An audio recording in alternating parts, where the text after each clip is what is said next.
My beautiful wife told me that I wear this flannel shirt way too much in the DIY videos. So I picked up a shop apron and put the DIY Gene logo on it. Let me show you how you can do this quick and easy. I wanted to print my logo on canvas, so I started looking around for the materials that I would need for this. I went on Amazon and I found a great shop apron for $8, and also found Avery fabric transfer for also $8 on Amazon as well. Noticing this was half the price that it's offered at Office Depot or OfficeMax.com. There it was $16.99, so I felt like I got a really decent deal. Now, I used Photoshop to do my image, but I did notice on the Avery packet, it tells you can go to Avery.com and design your logo or creation there as well.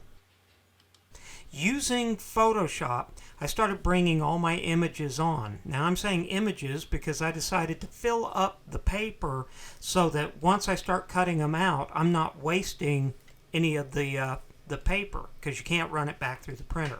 Now make sure when you're putting your images on there, you're doing a mirror or a reverse to them. The paper that Avery comes with has a printing on the back that actually shows you the instructions, but it's a good indication of which side you can print on and which side's the back.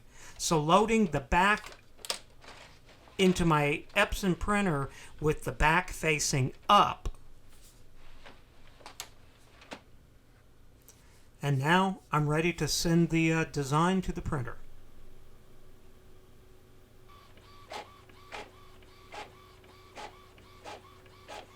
After printing my design, I let this dry for, around 10 to 15 minutes before moving to the next steps. Now you're going to want to find a wood or a hard surface and put a pillowcase down before you set your material down that you're going to do a heat transfer on. Setting your iron onto cotton, you're going to want to iron your surface first. Get it nice and flat.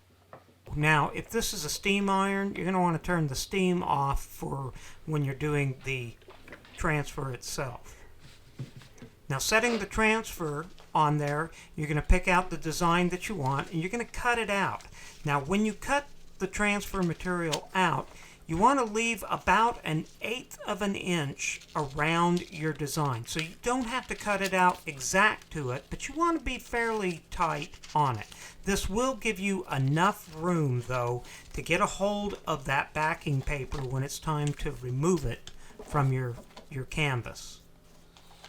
Now, once you've lined up your design, make sure it's good and straight, because you're only going to get one shot at this. Once you start ironing it down, you won't be able to reposition it. Using the iron, and like I say, making sure that the iron is set on cotton, I started ironing down, applying quite a bit of pressure as well. And for the size of this design, which is about a 5" by 4", I steadily ironed this in multiple directions for about 1.5 to 2 minutes. Now that you've finished ironing, set your iron to the side and let your material cool. After about 5 minutes, I came back and I'm ready to peel the material, the backing, off. Finding a corner, just peel that back and slowly pull the backing paper off. Now, according to Avery's instructions, if your design starts to lift a little bit, you can put your backing paper back down and iron it some more.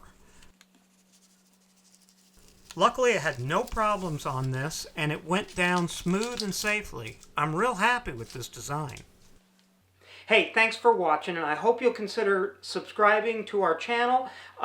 We're putting up lots of great videos on do-it-yourself projects. If you have any suggestions or ideas, please let me know. Put them in the comments section down below, and I'll get back to you. Once again, thanks a lot for watching, and I'll see you soon.